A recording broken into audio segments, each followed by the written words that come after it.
పుల్ల ముక్కలు తెచ్చుకుని ఒక అందమైన గూడు నిర్మించుకుంటుంది.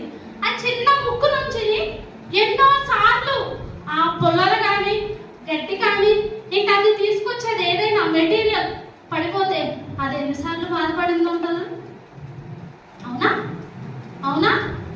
దాని ముక్కు నుంచి జారిపోతే అది ఎంత బాధపడింది అంటారు. అయినా వెనక స్టెప్ వేస్తుందా?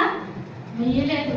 దాని లక్ష్యాన్ని చేరుకోవాలి అనే ఒక ఆశతో దాని ఆలోచనని ఇంకా ఇంప్లిమెంట్ చేసుకుని ఒక అందమైన గూడుని చక్కగా నిర్మించుకుంటుంది.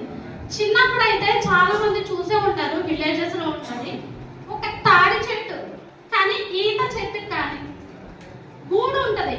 చక్కగా ఒక అందంగా చూడటానికి చిన్నపిల్లలు ఆడుకోవడానికి వీలుగా